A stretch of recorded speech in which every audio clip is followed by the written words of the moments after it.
Peak performance considerations for scaling your offer. So the objective here is to help you continuously evaluate the health of your offer like a leader, because truthfully, that becomes your job. As your business grows and as you scale, your job is to consistently and continuously evaluate for potential opportunities on optimization to sustain the health of your business. So you can make smart, minimal adjustments that strengthen performance and reduce overwhelm as you scale.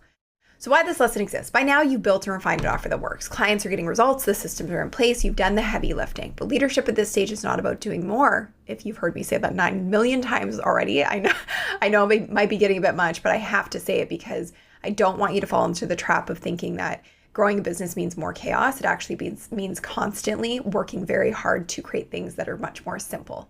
So it's about thinking differently, knowing when to adjust, when to hold steady, and when to zoom out and let your systems do the job.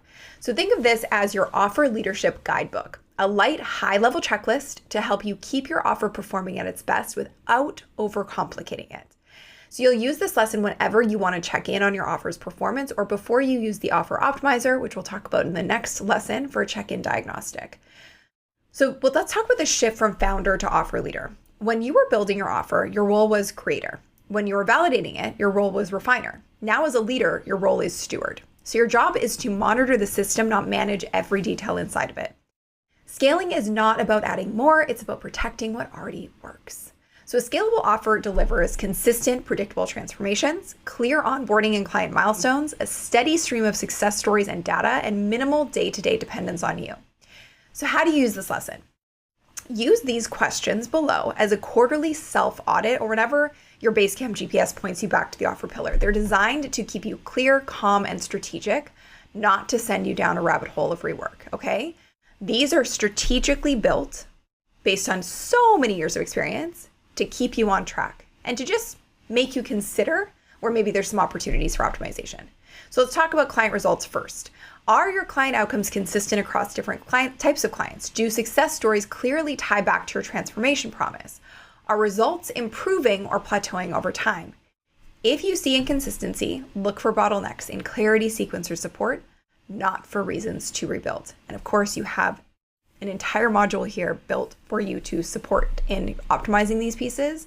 So if you feel that there are bottlenecks, use the resources available and the tools available to you inside of Basecamp.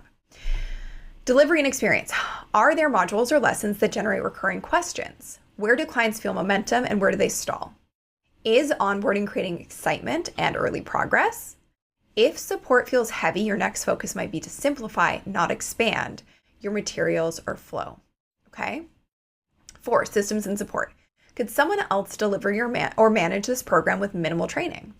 Are your SOPs, otherwise known as your standard operating procedures, not your offer, which I know could be a little bit confusing, but are your SOPs, templates, and FAQs clear and current? Do your systems reduce your workload or depend on it? And remember, the more transferable your delivery, the more scalable your business.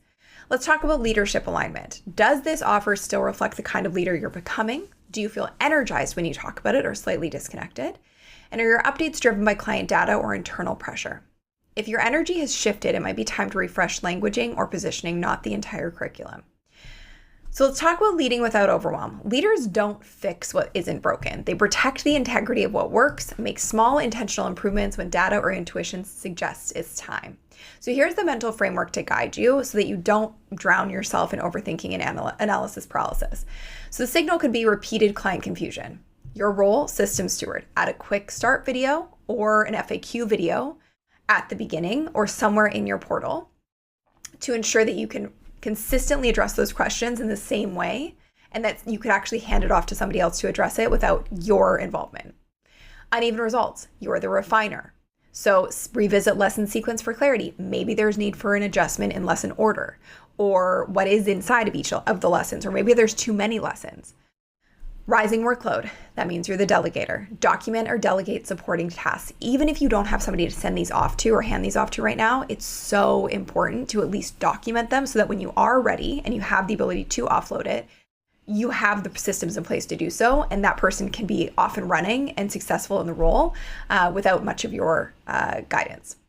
So emotional misalignment, then you become the visionary. So you want to revisit your transformation statement, meaning that if you feel misaligned or out of alignment with the clients that are in your program and how your offer is functioning right now, then it might mean that you need to tweak certain parts of the transformation statement or make the outcome more clear. So small refinements made consistently will outperform big reinventions made emotionally. Can't harp on that enough. Once you've reviewed these questions, head to the Offer Optimizer. It will help you translate any friction you found here into one simple actionable improvement so you can stay focused on leading, not tinkering. So key takeaway here is scaling your offer isn't a project, it's actually a practice. The more you think like a leader and trust your systems, the easier it becomes to grow without overwhelm. So your offer is an engine, and engines run best with regular tune-ups, not rebuilds. Okay, let's head into the diagnostic.